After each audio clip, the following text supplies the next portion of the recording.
মাননীয় সাধারণ সম্পাদক গৌরবময় পথ চলার ৭৫ বছর আওয়ামী লীগ, এই দীর্ঘ পথ চলায় আপনি তো অর্জনের কথা বললেন, এই প্রাপ্তির কথা বললেন, আরো প্রাপ্তি আছে এই ৭৫ বছর দীর্ঘ পথ চলায়।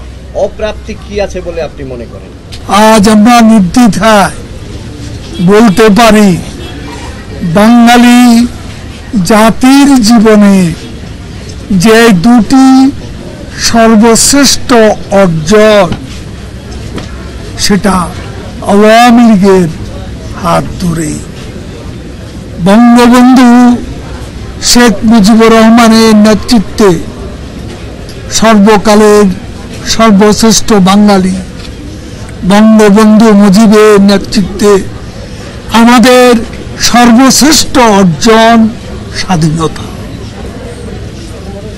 আর বঙ্গবন্ধু কন্যা শেখ হাসিনা দেশরত্ন প্রধানমন্ত্রী জননেত্রী শেখ হাসিনার হাতে আমাদের সর্বশ্রেষ্ঠ উন্নয়ন, এ দুটি ৭৫ বছরে এসে একাকার হয়ে গেছে উন্নয়নে আর অর্জনে। মাননীয় সাধারণ সম্পাদক গৌরবময় পথ চলার ৭৫ বছর আওয়ামী লীগ, এই দীর্ঘ পথ চলায় আপনি তো অর্জনের কথা বললেন, এই প্রাপ্তির কথা বললেন, আরো প্রাপ্তি আছে এই ৭৫ বছর দীর্ঘ পথ চলায়। অপ্রাপ্তি কি আছে বলে আপনি মনে করেন? আমি অপ্রাপ্তির বিষয়টা সেভাবে দেখছি না। অপ্রাপ্তিটা প্রাপ্তির খাতায় আমরা হিসেব করে এগিয়ে যাচ্ছি। সেটা হচ্ছে বাংলাদেশের রাজনীতিতে আজকে আমি বলবো অপ্রাপ্তির বিষয়টা রাজনৈতিক। আজকে আমাদের যে অসমাপ্ত কাজ, আমাদের বিজয়কে আমরা এখনো সুসংহত করতে পারিনি। সাম্প্রদায়িকতা বিজয়ের পথে সুসংহত করার পথে অন্তরায় হয়ে আছে। এ সাম্প্রদায়িক জঙ্গিবাদী শক্তিকে পরাজিত করা, পরাভূত করা আমাদের বিজয়কে সুসংহত করবে। আমাদের বার্তা নতুন কিছু, আমাদের বার্তা আমরা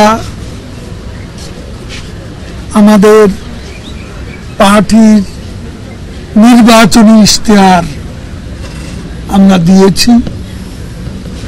সেই নির্বাচনী ইশতেহারের বাস্তবায়ন, আজকে দ্রব্যমূল্য নিয়ন্ত্রণে আনা, ইনফ্লেশন নিয়ন্ত্রণে আনা, এই বিষয়গুলো জনস্বার্থে খুব জরুরি এবং আমাদের কমিটমেন্ট। এটা আমরা একদিক থেকে বলতে পারি, আর অন্য দিক থেকে আমরা বলতে পারি আমাদের অনেকগুলো উন্নয়নের কাজ এখনো চলমান।